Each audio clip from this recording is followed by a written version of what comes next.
dari Mekah menuju Madinah dalam keadaan under pressure, dalam tekanan, dikejar orang-orang kafir Quraisy, bahkan sampai mengatakan, siapa yang bisa mengambil Muhammad hidup atau mati, aku beri 100 ekor unta. Kalau hari ini mungkin 100 unit mobil. Bayangin beliau berhijrah dalam kondisi kayak gitu. Tahun 1 Hijriah. Tahun 2 Hijriah ada perang Badar, 300 lawan 1000. Kaum muslimin menang. Setelah pertama diusir, tahun kedua menang. Tahun ketiga perang Uhud. Kafir Quraisy Mekah. Lalu terjadilah perjanjian Hudaybiyah. Lalu mereka pulang, tidak melaksanakan umrah. Kalah lagi. Dan tentu saja perjanjian Hudaybiyah itu merugikan kaum muslimin banyak. Tahun 2 tahun berikutnya, 8 Hijriah, Nabi Fathu Mekah, membuka kota Mekah. Mekah yang tadinya semuanya sekelilingnya berhala, dihancurkan berhala-berhala tersebut. Ada hanya satu kalimat tauhid, la ilaha illallah Muhammadur Rasulullah. Itu grafik hidupnya Rasulullah dalam kisah perjalanan yang kita bisa baca di dalam banyak riwayat. Diusir, lalu menang pada perang Badar. Kalah pada perang Uhud, menang dalam perang Khandaq.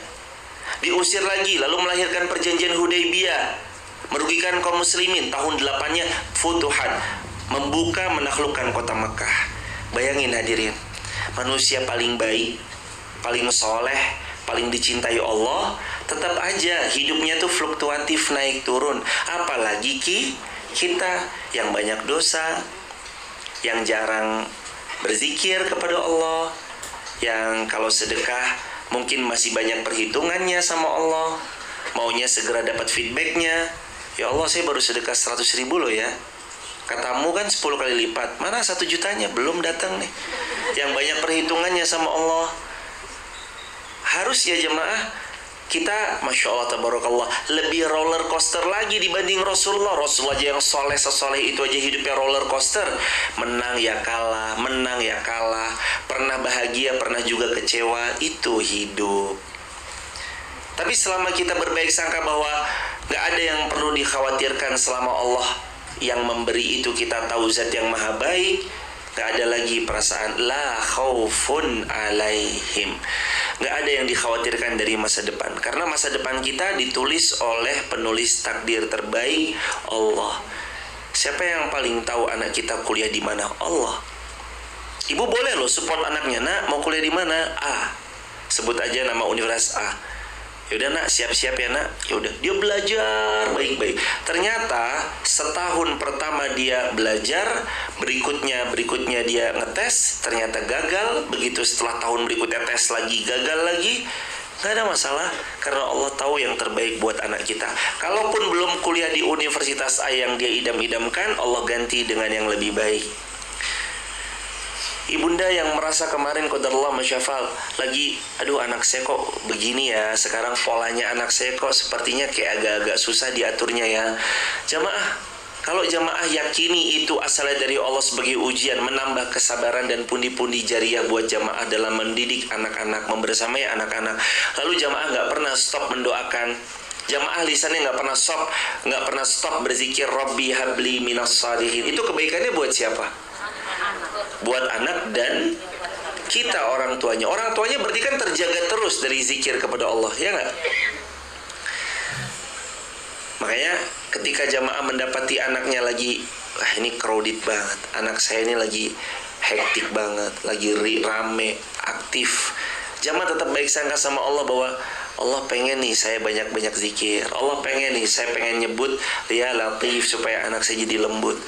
Dengan itu jamaah makin dekat kan sama Allah, makin banyak kan zikirnya sama Allah. Dengan makin banyaknya jamaah berzikir kepada Allah, jamaah dapatkan pundi-pundi kebaikan, zikrullah, jadi orang yang paling banyak zikir kepada Allah. Makanya kemarin 2 hari lalu, ingat ya, siapa orang yang paling bahagia? Adalah orang yang paling banyak zikirnya kepada Allah.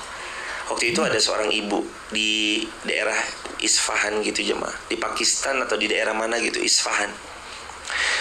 Seorang ibu ini punya cucu, anaknya udah gak ada, cucunya sakit syaraf, berzikir terus sama Allah, kerjaannya berzikir doa, berzikir doa, berzikir doa, begitu terus sama Allah. Ketika cucunya ini sakit syaraf, beliau berdoa, ya Allah, kalau hamba harus datang ke rumah sakit, kami tahu kami nggak punya, karena sangat sederhana, rumahnya sederhana, nggak ada ubinnya, tanah liat jemaah, sangat sederhana hidupnya. Kalau hamba harus mengandalkan uang, hamba nggak punya uang, tapi hamba yakin ya Allah bahwa kuasamu melebihi daripada uang yang harus hamba keluarkan. Jadikan wasilah zikir ini menjadi penyembuh buat anak hamba ya Allah, cucu hamba ya Allah. Ada seorang dokter mau ngadain seminar, hadirin. Begitu beliau naik pesawat, udara di atas tuh nggak kondusif, cuacanya tuh bahaya.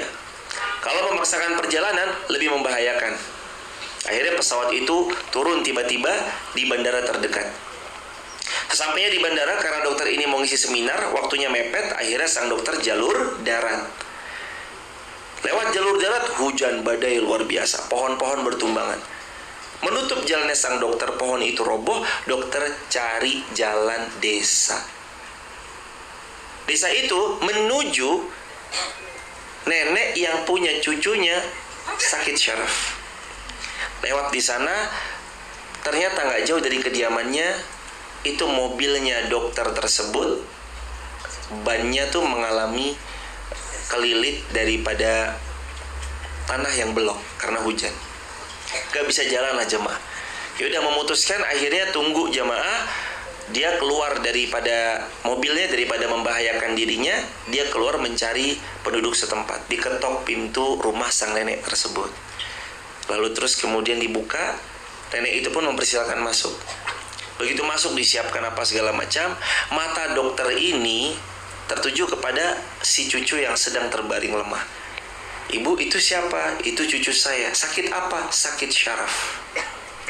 Boleh saya lihat? Oh ya boleh, silahkan Pak atau Mas. Dilihat sama dokter tersebut.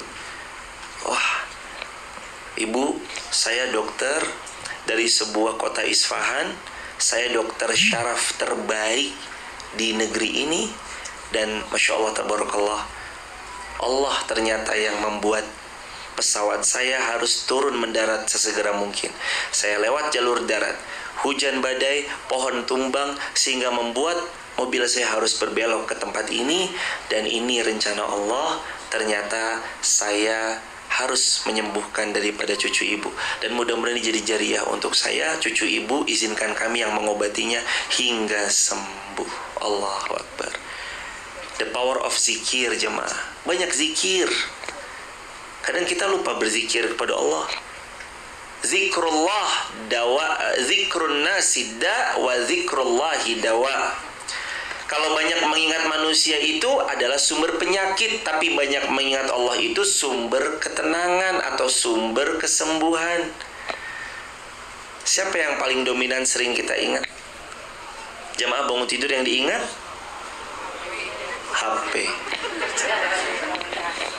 Jamaah lagi dalam perjalanan yang dilihat, baru ya, toko baru nih, harus dicobain nih.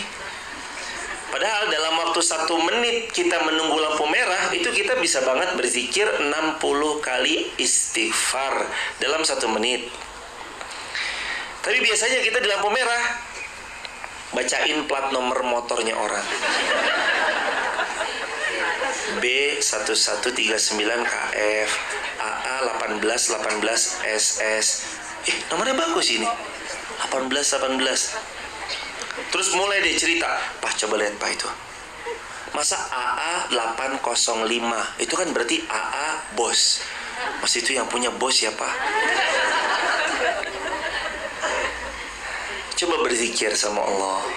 La khaufun alaihim. Nanti nggak ada lagi kekhawatiran yang muncul. Oh ya, emang jatahnya enak ya, dia kaya, emang jatahnya. Nanti kita kok ada gilirannya. Bilang gitu jemaah. Jangan iri dengan pencapaian orang lain dalam konotasi negatif. Kalau iri berlomba dalam kebaikan untuk menunggangi harta, meraih amal jariah, silahkan. Tapi jangan sampai kalimat ini tuh kalimat yang buruk, yang dilesatkan sama orang yang dapat capaian tertentu. Melainkan kita bilang dalam hati, ya Allah, sebentar lagi giliran saya. Bilang aja gitu. Jamaah nyantai aja jemaah. Ntar kalau jamaah ngeliat, ya Allah tokonya makin besar, bismillah ya Allah, sebentar lagi giliran saya. Ya Allah postingannya kok keren-keren banget, bismillah ya Allah, sebentar lagi giliran saya. Kita punya waktunya kok masing-masing. Yang penting ikhtiarkan ikhtiar terbaik. Jangan khawatirkan apapun yang ada di hadapan kita, karena Allah pasti sudah memberi yang terbaik bagi setiap hamba-hambanya. La khaufun alaihim. Yang kedua, walahum yahzanun.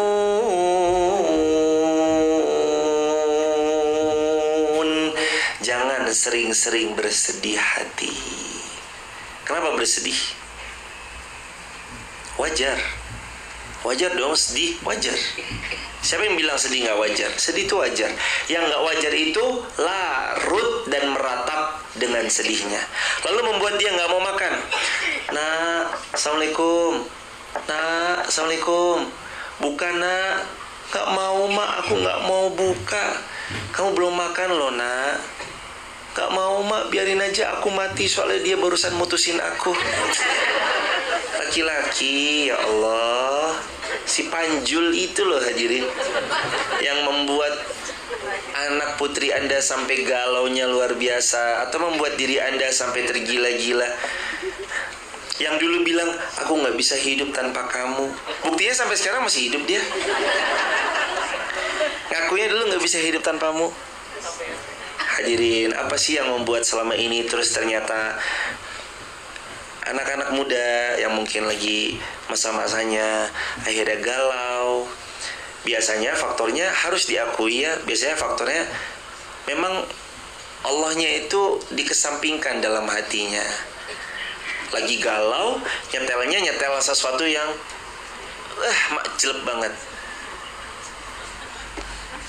Cinta ini misalkan membuat aku ingin bunuh diri, atau cinta ini akhirnya dia dibawa dengan suasana yang kayak gitu, sehingga hatinya itu bukan hati yang dikuatkan sebab Al-Quran. Karena Al-Quran itu menyadarkan. Orang yang dengerin Quran sama yang dengerin selain Al-Quran itu vibes-nya beda. Karena Quran itu membangun kesadaran. Fafirru ilallah. Nggak ada terus yang kemudian tuh orang dengerin Quran, mati wae lah. Nggak ada gitu. Tapi kalau ada orang dengerin sesuatu selain Al-Quran, terus mereka punya impian untuk kayaknya aku harus bunuh diri nih kayaknya. Itu ada loh jemaah. Karena kesadarannya sudah terbawa oleh suasana yang dia dengarkan jika selain Al-Quran. Walaupun sekali lagi jemaah, kita masih berproses ya, ninggalin sesuatu yang selain Al-Quran. Kita lagi masih sama-sama berproses lebih dekat sama Quran. Tapi tetap pelan-pelan Quran itu akan nyaman, menyembuhkan kalau kita baca terus-terus. Apalagi kalau jamaah nih mulai ngerasa, ini kenapa nih badan kayak ada gak enak, dengerin aja Ruqyah Syekh Mansur As-Salimi. Dengerin di YouTube Ruqyah Syekh Mansur As-Salimi. Dengerin pakai headset kalau bisa. Wah, sendirian kalau bisa. Ntar kalau ada apa-apa gimana? Enggak akan terjadi apa-apa. Selamat. Insya Allah kita sambil minta tolong sama Allah, nggak akan terjadi apa-apa. Semua akan baik-baik aja. Nah, orang beriman itu nomor 2, mereka nggak sedih berlebihan. Orang beriman itu mereka nggak sedih berlebihan. Rasulullah pernah sedih, pernah. Kebayang nggak jemaah? Rasulullah SAW punya istri yang bahkan ketika ditanya oleh istri Nabi yang lain, Nabi itu jawab jujur, nggak ada yang bisa menggantikan posisi Khadijah di hatiku. Jujur banget Nabi bahwa Bunda Khadijah itu istri yang paling dicintai Nabi. Tentunya Nabi mencintai istri-istri beliau, tapi Bunda Aisyah, Bunda Khadijah nggak ada yang bisa menggantikan posisi beliau di hati Rasulullah SAW. Kalau jamaah meninggal, kira-kira suaminya bakal bilang gitu nggak? Wallahu a'lam. Atau ketika jamaah meninggal, suami langsung mengambil tindakan yang lain. Tergantung hadirin, silakan itu menjadi opsional dan kita yang paling tahu bagaimana posisi kita di hati suami kita. Tapi maksudnya Rasulullah pernah sedih. Kan ayatnya berbunyi la khaufun alaihim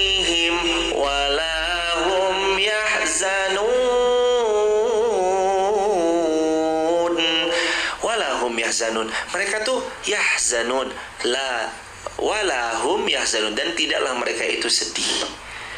Sedih aja mereka enggak. Rasulullah pernah sedih? Pernah.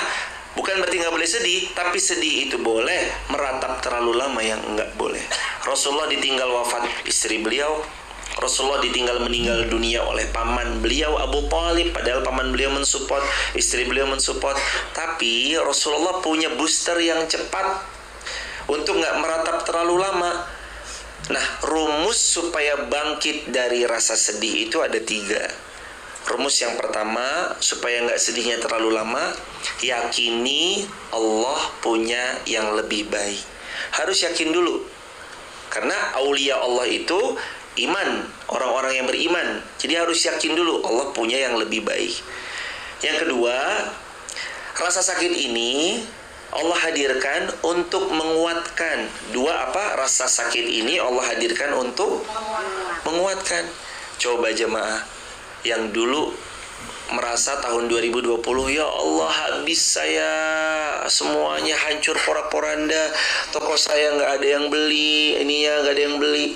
Coba sekarang, ya Allah terima kasih ya, fase-fase itu sudah kami lewati. Sekarang kami jadi hamba yang lebih kuat, jadi hamba yang lebih pandai memposisikan keuangan, jadi hamba yang lebih pintar finansial, jadi seorang hamba yang lebih melek dan aware terhadap kesehatan. Itu kan yang Allah Subhanahu wa taala inginkan ketika kemarin kita dikasih corona. Ya Allah, ternyata dengan corona hamba lebih punya banyak waktu sama keluarga. Hamba lebih punya family time yang selama ini mungkin masing-masing. Coba jemaah, family time-nya enak pas corona apa enak sekarang? Family time.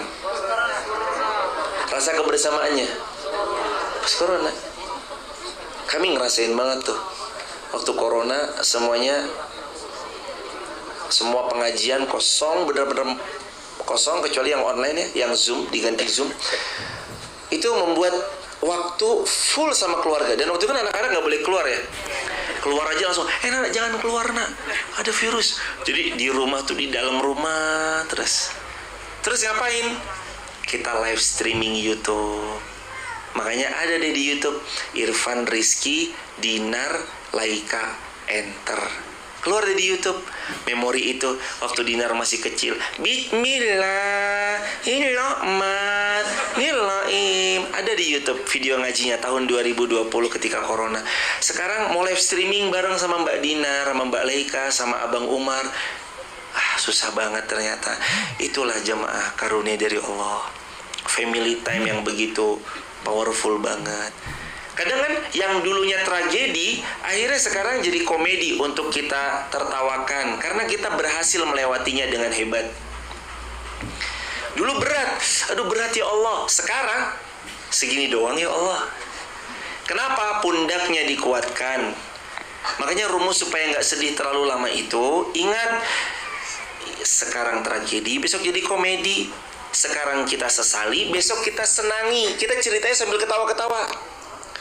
Bu, gimana ibu bisa sampai di titik ini? Wah, nek dicerita ke mas, ya Allah.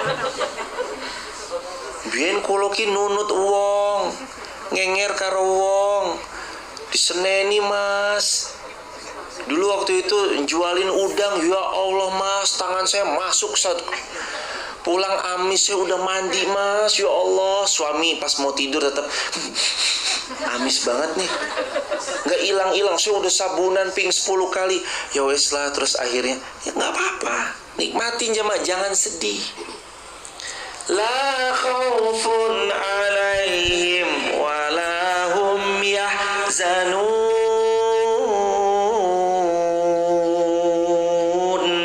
Jangan sedih.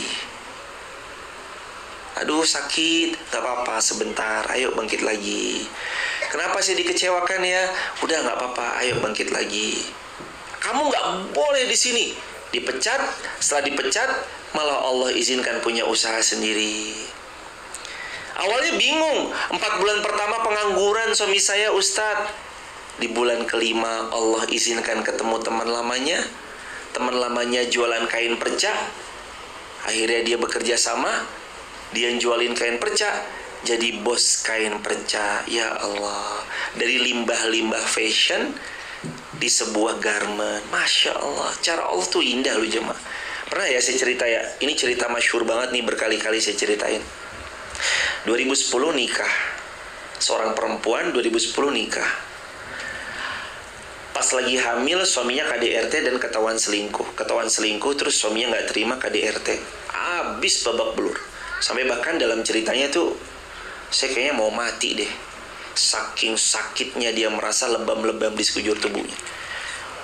Dia lapor ke orang tua akhirnya memutuskan udah pisah aja. Dalam keadaan hamil besar tuh. Malu kayak apa jemaah? Pernikahan seumur jagung, keadaan hamil besar, akhirnya dia pun melahirkan tanpa ada suami di sebelahnya dan suaminya emang gak bertanggung jawab. Drop mentalnya. 2011 dia memutuskan, saya fokus didik anak saya fokus ngaji. Bismillah, Allah yang akan saya dekati dan Allah gak mungkin ngecewain saya. 2012 tambah solihah, 2014 tambah solihah. Dan ada momen di tahun itu dia berjumpa dengan seorang laki-laki, ta'aruflah dia dan laki-laki ini menikah dengan dia. Laki-laki yang 2014 menikah dengannya adalah seorang owner dari travel haji dan umrah. Sehingga tahun 2010 diperlakukan sampah oleh laki-laki yang salah, 2014 dimuliakan oleh laki-laki yang benar-benar memuliakannya. Dan setiap tahun bisa haji furoda, tiap tahun bisa umrah. Bahkan kapanpun dia capek, aduh sayang, pusing sebentar, kita ke Mekah bentar yuk, ayo sayang. Karena pemilik. Kisah nyata ini jamaah yang dirahmati Allah membawa pikiran kita kepada ternyata nggak perlu takut-takut banget dan nggak perlu sedih-sedih banget lah atas sesuatu yang luput dari kita. Kehilangan sakit, dikecewakan sakit, dibawa kabur uangnya sakit. Tapi kalau Allah memberitahu kepada kita bahwa ini ya aku kasih hadiah yang lebih baik darimu, wallah jamaah, semua rasa sakit itu terbayar lunas dengan satu kebaikan Allah saja. Ada seorang jamaah tertipu. Dia mau bangun rumah, sudah dipercayakan 250 juta. Uangnya dibawa kabur. Sakit, sangat sakit. Karena mengumpulkan uang sebanyak itu bukan hal sesuatu yang sangat mudah bagi dia. Dan dia mati-matian ngumpulin itu. Dia mendambakan ada rumah yang mungil sederhana untuk keluarganya tercinta. Tapi jamaah ini, di balik rasa sakitnya tetap ada baik sangka sama Allah. Ya Allah, hamba yakin ditipunya hamba, dibawa kabur uang hamba 250 juta ini pasti karena engkau mau memberi hadiah yang lebih besar dari nominal yang pernah ditipu atau dari nominal yang pernah hamba tertipu karenanya, atau nominal itu dibawa kabur sama orang. Gak lama kejadian itu berlangsung, orang ini dapat hadiah dari Allah, haji furoda jemaah. Bukan haji furoda abal-abal yang membuat amsyong, ngomongnya haji furoda ternyata koboyan. Tapi bener-bener haji furoda yang hotelnya bintang 5, yang hotelnya view Ka'bah, yang hotelnya di depan Mekah, yang dia keluar langsung ke pelataran Masjidil Haram. Padahal kalau si jamaah ini berangkat, dia akan berangkat tahun 2042. Tapi Allah tarik dia berangkat di tahun 2020-an something. Allah kasih hadiah. Kalaulah 250 juta itu untuk haji furoda dengan fasilitas itu gak cukup, butuh 2 kali lipat jamaah. Tapi Allah hadiahkan itu sama beliau. Allahu Akbar. Hadirin, belajarlah untuk gak sedih terlalu lama. Tapi saya tetap sedih Ustadz. Iya, manusia. Kita masih manusia. Sedih terlalu lama, kita masih masuk manusia jemaah. Sedih loh, ditinggal wafat tuh sedih, dikecewakan tuh sedih, dikhianati kesetiaan itu sedih. Tapi suami Anda suami Anda menselingkuhi Anda, menciderai kesetiaan yang sudah Anda bangun selama ini. Anak Anda mendurhakai Anda, orang tua Anda nggak bertanggung jawab mendidik Anda, partner bisnis Anda curang dan culas sama Anda. Kalau itu semua untuk menjadikan Anda hamba yang lebih kuat daripada sebelumnya, besok Anda pasti akan bilang, terima kasih ya Allah, ternyata ini yang Engkau hadiahkan sebagai gantinya. Ya Allah, asalkan satu jemaah, iman sama Allah, itu aja. Yang kita perlukan cuma iman, yakin sama Allah. La khaufun alaihim wa la hum yahzanun. Jangan sedih lama-lama. Iman sama Allah mulai dibangun. Yakini bahwa ini yang terbaik. Yang kedua, menguatkan. Allah pasti sedang menguatkan kita. Untuk di masa depan, saya yakin insya Allah ini pasti saya lebih kuat. Sama kisah lagi jemaah, kisah nyata tahun 2017-an something. Ada orang bangun sesuatu dalam usaha. Waktu itu cukup lumayan dia nabung. Ada satu orang kepercayaan jemaah. Sebelum corona, bawa kabur uang si fulan ini 70 juta. Pada tahun itu 70 juta tuh sangat besar bagi, sekarang aja besar jemaah. Besar bagi dia. Karena dia harus nabung 70 juta sekian lama. Besar luar biasa. Orang ini terus datang lalu bertemu. Kami cuma hanya jadi pendengar aja. Satu-satunya solusi yang bisa kami bilang sabar. Mas sabar ya. Sabar mas, Allah pasti tahu yang terbaik. Ya Ustaz, tapi kan 70 juta tuh gede. Istrinya nangis, suaminya juga udah mah sabar mah. Tapi kan kami ngumpulinnya sampai nyesek jemaah. Orang gimana sih dibawa kabur uangnya 70 juta. Ya udah kita cuma bilang sabar. Corona jemaah. Di saat yang lain tiarap ketika corona, dia meroket jemaah. Jualan online-nya, orderannya meroket. 2022 ketemu atau 2021 kalau nggak salah. 2021 ketemu, senyum. Weh, Masya Allah. Gimana mas? Bener Ustadz dulu. Suruh sabar, yakin Allah punya yang terbaik. Bener Ustadz. Bener. Loh bener kenapa? Alhamdulillah, pengkhianat itu berkhianat sebelum corona. Saat omset kami masih kisaran jutaan. Yang dia bawa kabur 70 juta rupiah. Kok alhamdulillah sekarang, padahal dulu kan nangis-nangis. Iya, istrinya sambil senyum-senyum. Ya Ustadz, alhamdulillah dia si pengkhianat itu udah keluar membawa 70 juta. Lah kalau dia masih ikut ngenger sampai sekarang, yang dibawa kabur sudah bukan 70 juta. Tapi sudah miliaran yang dia bawa kabur Ustadz. Alhamdulillah ternyata Allah tuh maha baik ya. Itu jemaah, Allah tuh tetap maha baik. Udah toh, makanya sekarang woles aja. Woles, santai. Jemaah sekarang kalau lagi ada musibah, petaka, sesuatu yang menggelisahkan, udah baik sangka gini, Allah saya tahu ini mesti DP-nya toh. Bilang gitu aja jemaah. Ya Allah kenapa suami selingkuh. Udah langsung baik sangka. Ya Allah hamba tahu ini pasti DP hamba mau dikasih surprise sama Allah nih. Udah dibilang gitu aja jemaah. Gak usah ambil pusing. Ada orang nih, saya kok baru buka toko lah, kok di depan ada kepala ayam. Saya buka toko kok karyawan saya nggak masuk semua. Pada sakit, pada apa segala macam. Kok ini toko kayaknya ada yang mulai aneh-aneh nih. Ada Allah. Bacain aja ayat kursi, bacain aja Al-Baqarah. Panggil anak-anak santri penghafal Quran, santri yatim. Nah, tolong bacain ya, tokonya bunda, tokonya bapak, tokonya mama, tokonya papa. Yuk baca Quran. Bismillah. Pegangannya Allah. Jangan habis diginin. Datang ke dukun nih. Dukun mana yang paling kuat nih? Malah begitu. Kita tahu Allah yang punya segala-galanya. Ingat Nabi bersabda, wahai anak pamanku Sayyidina Abdullah bin Abbas, kalau satu kaum berkumpul untuk memudorotkan kamu, gak akan pernah sampai kemudorotan itu padamu kecuali apa yang Allah telah tetapkan untukmu. Dan kalau satu kaum sepakat mau datangin manfaat untukmu, gak akan pernah ada manfaat itu datang padamu kecuali yang Allah tunjuk dan tetapkan untukmu. Jadi sekarang ya udah, ini terjadi pasti Allah yang punya powernya. Kalaupun nanti yang membalas pun juga Allah. Jadi kembalinya kepada Allah, bukan main dukun mana yang paling kuat. Itu dukun harga berapa ya dia kesana ya?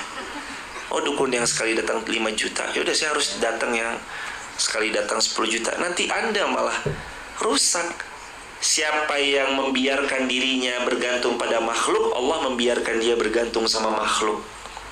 Dan Allah nggak akan pernah sudi menolong seorang hamba yang bergantung kepada makhluk. Makanya jangan gantung sama makhluk. Tapi saya punya backupan Ustadz. Backupan tuh penting untuk ini. Ya, menurut Anda penting. Tapi menurut Allah nggak ada fungsinya. Kita mau punya backupan sekian orang pun, kalau Allah bilang, aku cabut backupanmu semuanya, nggak akan bisa apa-apa. Udah mending backupannya Allah aja. Kalau ada pun orang mau datang, wah ternyata datang di backup sama ini, itu ya karena pertolongan Allah aja, bukan karena dianya. Dan kita mah nggak ada peduli sama dianya. Pernah dengar ceritanya Nabi Ibrahim? Waktu Nabi Ibrahim sedang dalam keadaan terhimpit, lalu malaikat memberi bantuan penawaran. Wahai Ibrahim, ayo minta tolong aku bantu kok. Apa kata Ibrahim? Ini seorang nabi punya tauhid yang hebatnya luar biasa. Nabi Ibrahim bilang, amma anta fala. Kalau saya suruh minta sama kamu wahai malaikat, fala, no way. Maaf, saya nggak akan pernah minta sama kamu. Tapi amma Allah, kalau saya harus minta sama Allah, itulah saya akan minta sama Allah. Mau orang kaya datang ke hadapan kita terus bilang, nanti kalau ada apa-apa tinggal hubungin kontak kita aja ya. Kalau kita ngambil seperti Nabi Ibrahim, kita bisa bilang, terima kasih ibu atas niat baiknya. Tapi ingat, bangun dalam hati, jangan ngandelin dia. Andalkan dalam hati. Kalau sama manusia, bismillah ya Allah, hamba sudah putus semua pengharapan kepada manusia. Tapi hamba hanya pada Engkau ya Allah. Kalaupun dia datang itu karena izin-Mu ya Allah. Kalaupun dia mau nolong membangun masjid, bangun pondok, bangun kelas, karena Engkau yang menunjuk dan Engkau memilih tangannya menjadi jembatan dalam amal jariah ini. Dan itu pun kembali pada dirinya ya Allah, bukan dia. Kecewa loh jemaah. Berulang kali saya bilang ke teman-teman, anak-anak muda Wonosobo, anak-anak muda Masjid Maaf, anak-anak muda yang membersamai SHQ, kita semua bareng-bareng yang ngaji di Elena, berulang kali, ayo jemaah, putusin pengharapan sama manusia. Amma anta fala. Kalau sama Anda, enggak. No way, enggak ada. Amma Allah. Tapi kalau sama Allah, ya, saya akan mengadu, meminta, merengek. Maka sekarang tuh kalau ada masalah, minta dulu sama Allah. Ya Allah, ada begini ya Allah. Cerita dulu langsung. Ini begini ya Allah. Mudahkan ya Allah. Ntar tahu-tahu tuh kayak dikenalin orang ini tuh ternyata jadi jembatan kemudahan hal tersebut terselesaikan. Oh, ini emang orang wasilah yang Allah titipkan untuk menyelesaikan masalah. Selalu akan begitu kalau orangnya bergantung sama Allah. Udah jangan sedih banyak-banyak. Jadi yang pertama, syaratnya apa supaya nggak sedih banyak-banyak? Yakini Allah punya yang lebih baik. Yang kedua, ini sesuatu yang Allah datangkan dalam musibah, pasti maunya menguatkan. Nah, supaya nggak sedih, yang ketiga caranya ini jemaah, belajarlah tersenyum walau hati sedang tidak baik-baik saja. Tulis di kolom komentar teman-teman, belajarlah untuk tetap tersenyum walau hati kita tidak sedang baik-baik saja. Ini kata-katanya anak-anak senja biasanya nih. Belajarlah untuk tetap tersenyum walau hati sedang gak baik-baik saja. Yang jamaah lihat hidupnya, nih kayaknya orang hidupnya senyum mulu, ketemu enak mulu. Bukan berarti dia gak punya masalah. Dia hanya sedang menampilkan senyumannya untuk saudaranya, dan masalahnya dia simpan di atas sejadah, diadukan kepada Allahnya. Ini yang berbicara kan senyum mulu dari tadi. Emang dikira jamaah ini yang berbicara lagi nggak punya masalah? Ada masalahnya di sini, ada. Saya juga ngelihat jamaah ini wajah-wajah ahli syurga. Padahal sebenarnya hatinya tidak sedang baik-baik saja pasti. Wajah-wajah ahli syurga plus sebenarnya wajah-wajah sedang menyembunyikan masalah. Tapi kan itu emang sebenarnya seorang muslim kan, an yalqa akhaka, dia menemui saudaranya dengan wajah yang paling surur. Surur itu artinya wajah yang paling membahagiakan, lagi menyenangkan. Emang bisa orang yang kita temui menjadi bahagia kalau kita temui dalam keadaan cemberut? Yang ada dia bukan malah bahagia, tapi dia nanya, kenapa sih Jeng, mau cerita karo aku? Kenapa Besti? Cerita dong. Karena kita udah pasang wajah bete, kenapa sih? Itu kalau pasang wajah bete itu begitu cuma ditanyain. Makanya pasang wajah penuh bahagia, pasang wajah ceria. La khaufun alaihim wala hum yahzanun.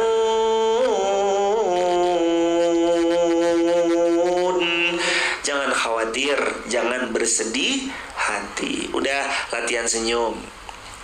Senyum tuh belajar dari sekarang. Di Jepang aja kan saya pernah cerita kan. Di Jepang aja ada kursus per 1 jamnya 18.000. Kursus untuk senyum. Latihan senyum. Mereka tuh saking berat beban hidupnya ya jamaah. Bahkan saya kan pernah cerita ya, punya teman dari 2014 sampai 2018 tuh kerja di sana. Sahabat dekat banget, dan beliau cerita emang bebannya berat banget. Orang sana mah kadang lebay kalau kata teman saya.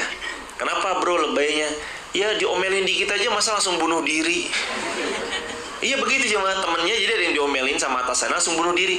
Kalau orang kita mah diomelin biasa aja ya. Lu gimana sih? Terus oh ya maaf ya, afwan, mohon maaf ya. Iya nanti nggak diulangi, udah gitu aja selesai. Besok ya udah biasa lagi. Makanya jamaah, netizen yang paling luar biasa kuatnya itu adalah netizen plus 62. Netizen plus 62 tuh netizen kuat tuh.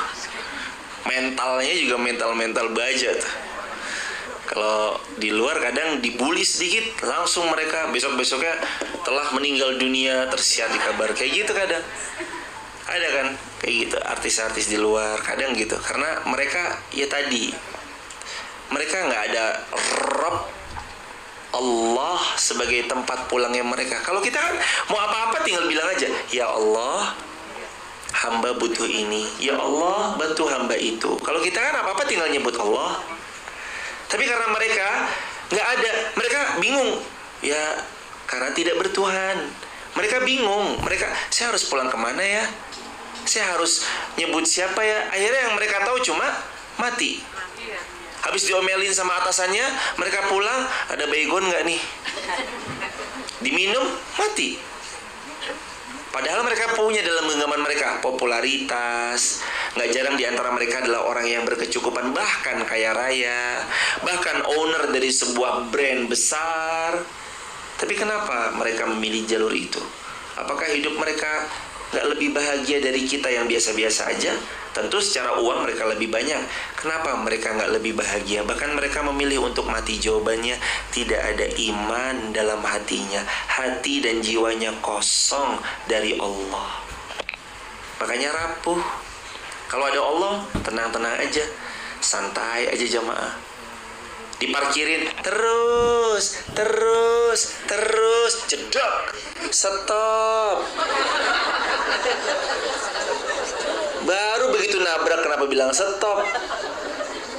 Dia lihat tukang parkirnya, oh ini tukang parkir yang agak nyeni sedikit ya. Dia lihat ke belakang, bempernya penyok, biasa aja. Nggak terus, kamu gimana sih? Ganti loh bemper aku nih, beli di Om Amerika. Mahal nih bemper nih. Enggak, dia biasa aja. Oh penyok, udah nggak apa-apa, santai aja. Dia nyantai gitu aja mah. Karena ada Allah, bukan dunia di sini. Di sini ada Allah. Makanya mereka la khaufun alaihim wala hum yahzanun.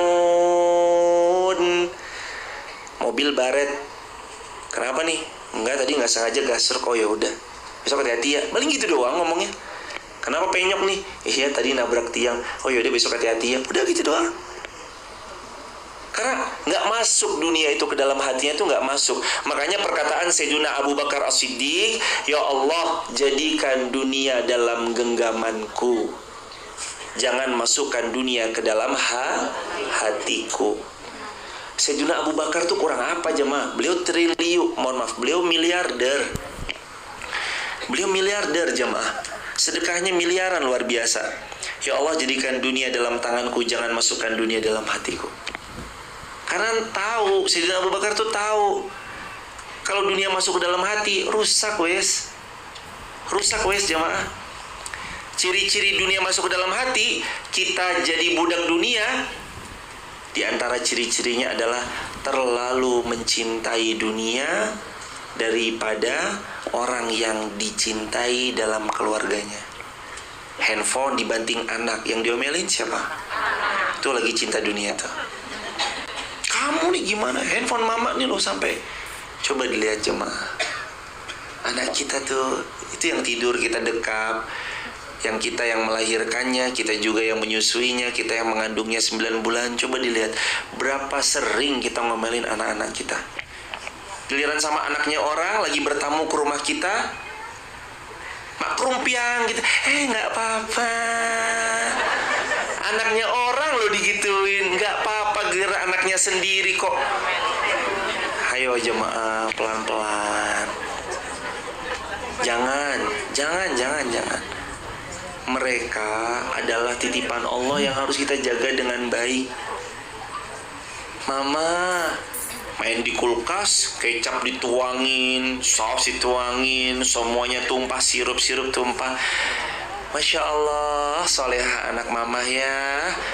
Mau jadiin sirup jadi kuas ini buat gambar. Udah.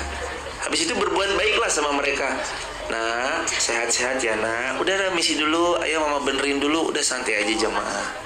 Kakak adiknya berantem, rebutan, cuma gara-gara pensil mereka rebutan. Ya udah, ayo. Terus kan kadang kan seorang ibu tuh udah mumet ya 24 jam ngurusin rumah. Dengar suara tangisan tuh kadang kan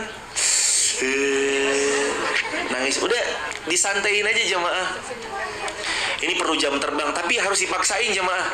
Nggak enak emang denger tau-tau. Kalau udah nangis tuh rasanya telinga, aduh, nggak apa-apa, udah nanti coba kalau nangis suruh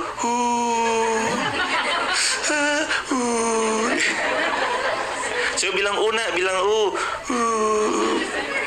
jadi ketawa ntar ini. Dan relax saja, hidup tuh yang bawa relax saja jemaah. Udahlah, anak kita nih yang memang lagi pada hiperaktifnya, ya udah emang masanya lah. Masjid Muhammad Al-Fatih itu kan lagi buka SD ya jemaah. Jamaah ntar kalau ke masjid kaget, kacanya pecah 2. Jadi kan Masjid Muhammad Al-Fatih kan ini alhamdulillah sudah punya santri. Alhamdulillah ada 11 santri. Santrinya namanya anak kecil, memang wayahnya main-main, macem-macem gitu. Ada yang lempar baterai A3, swing, kerumpiang, yang nggak pecah tapi retak pojok-pojoknya. Ada 2 sisi masjid, namanya kan Masjid Muhammad Al-Fatih kan kaca-kaca semua tuh. Nanti jamaah ngeliat situ, mana ustadz yang retak, ntar ditunjukin deh sama anak-anak. Ada 2 yang udah retak ujung-ujungnya, tapi nggak apa-apa. Loh, tinggal ganti kaca. Berapa sih ganti kaca? 1 juta, 2 juta, 3 juta, paling mahal 5 juta. Selesai. Tapi kapan anak itu dibentak? Kamu besok nggak mau berangkat sekolah lagi tuh jamaah. Padahal waktu-waktu mereka tuh waktu berpikir benar. Kita ini adalah, ya bukan kita, mungkin saya kali ya, saya ini adalah waktu yang pernah saya rasakan dalam masa-masa pada saat itu kita SD adalah waktu yang hampir lebih banyak mubazirnya kita mempelajari sesuatu daripada yang seharusnya. Waktu itu nggak diajarin berwudu dengan baik dan benar. Waktu itu nggak dikenalin sholat duha. Waktu itu nggak dikenalin untuk makan minum sambil duduk. Waktu itu kita makan minum berdiri biasa aja. Bahkan kita rekreasi pun ada guru, mungkin guru agama nggak pernah ngingetin tentang sholatnya murid-muridnya. Mungkin kan kita bareng-bareng ya, pernah didik untuk yuk hafalkan ini. Dan ternyata apa yang dihafalkan itu pun nggak kita pakai dalam kehidupan kita. Ada yang jualan di pasar, terus kemudian bilang, Bu, berapa harga ayamnya? X kuadrat pangkat 3 dikali lokma. Enggak. Berapa harga ayamnya? Sekilo 35. Udah gitu aja. Ternyata ada sesuatu yang mubazir, yang menurut saya mubazir dipelajari. Yang harusnya waktu untuk mempelajari itu tuh lebih powerful jika mereka ditanamkan oleh Al-Quran, dengan hadis, dengan akhlak yang luhur, dan life skill yang konkret untuk hidup mereka. Makanya anak-anak MAF, apa pelajarannya? Tanam cabai. Anak-anak MAF di video SAQ MAF, Sekolah Hafiz Quran MAF Instagram, dicek aja. Apa pelajarannya? Belajar menanam stroberi. Karena itu yang lebih konkret.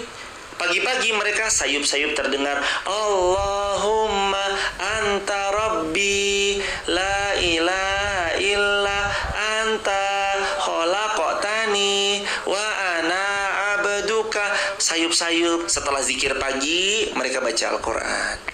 Kayak TPQ, TPA, cuman di pagi hari. Kalau TPQ itu di sore hari, ini kayak di pagi hari. Apa pelajarannya? 90% Al-Quran, 90% hadis, 10% ilmu umum. 90% itu nyangkut juga di life skill. Supaya tadi jamaah jangan sampai ada kemubaziran. Coba bayangin Rasulullah ngajarin anak kecil umur 6 tahun. Sayyiduna Abdullah bin Abbas diajarin umur 6 tahun. Ihfadillaha yahfadka, ihfadillaha tajidhu tujahak, idza sa'alta fas'alillah wa idza sta'anta fasta'in billah. Wahai anak pamanku Abdullah bin Abbas, waktu itu umurku 6 tahunan. 6 tahun kelas TK 0 besar atau 1 SD. Apa yang Nabi ajarkan sama anak SD? Ihfadillah yahfazka. Jaga Allah ya nak, nanti Allah jaga kamu. Tauhid. Kelas 1 SD yang diajari, yang ditanamin ilmu tauhid. Coba bayangin jamaah, baru dapat kelas berapa kita ilmu tauhid? Sekarang kita baru dapat.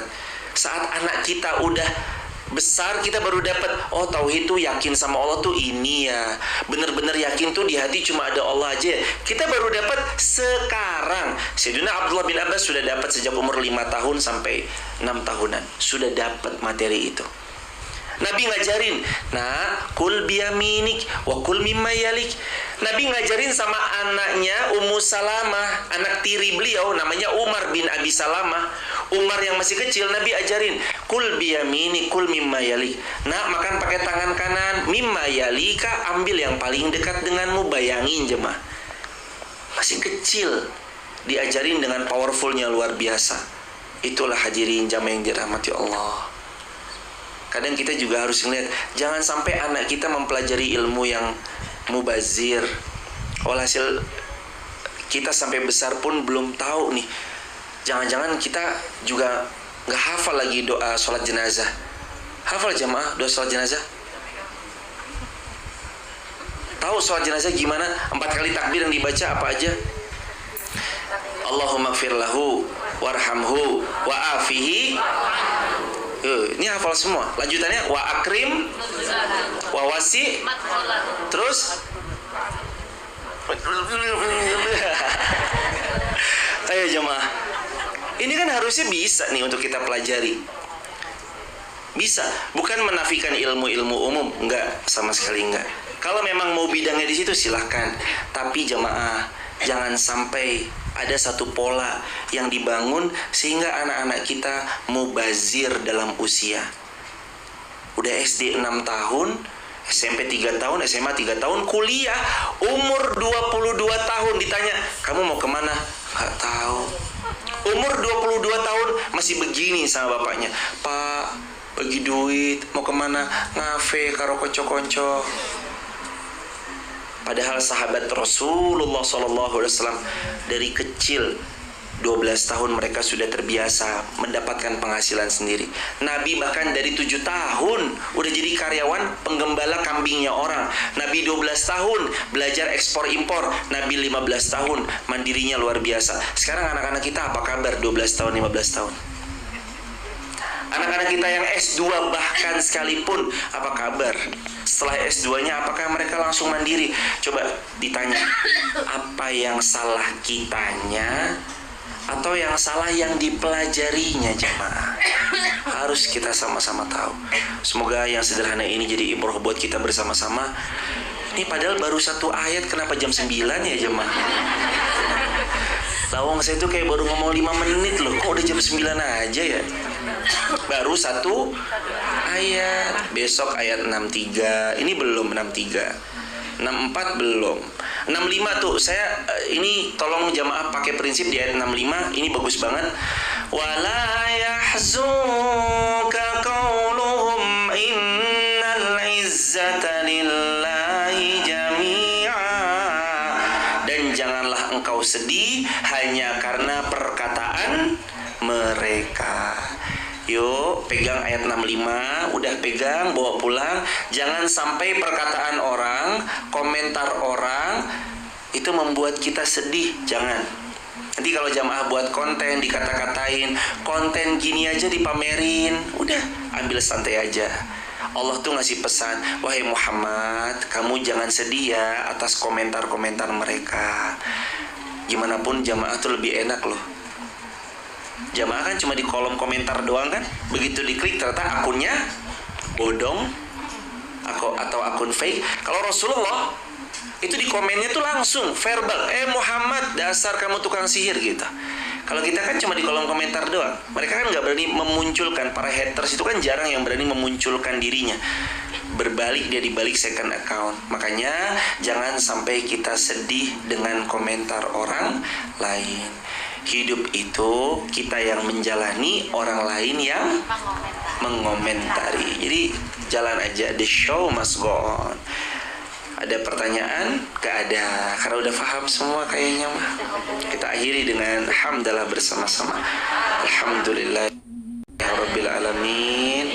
Tolong jemaah mungkin ada timekeeper ya, biar bisa nextnya ada tanya jawab. Karena saya bener-bener ngerasa kayak baru ngomong 5 menit loh. Loh kok udah jam 9 lebih 7 menit aja. Masya Allah, tabarakallah. Begini ternyata ya kalau atmosfer jamaahnya, atmosfer jamaah yang semangat. Kalau kita yang sama-sama semangat menimba ilmu, insya Allah jadi kebaikan. Kita akhiri lagi dengan Allahumma rahamna bil Quran waj'alhu lana imaman wa nura wa hudan wa rahmah. Allahumma dhakkirna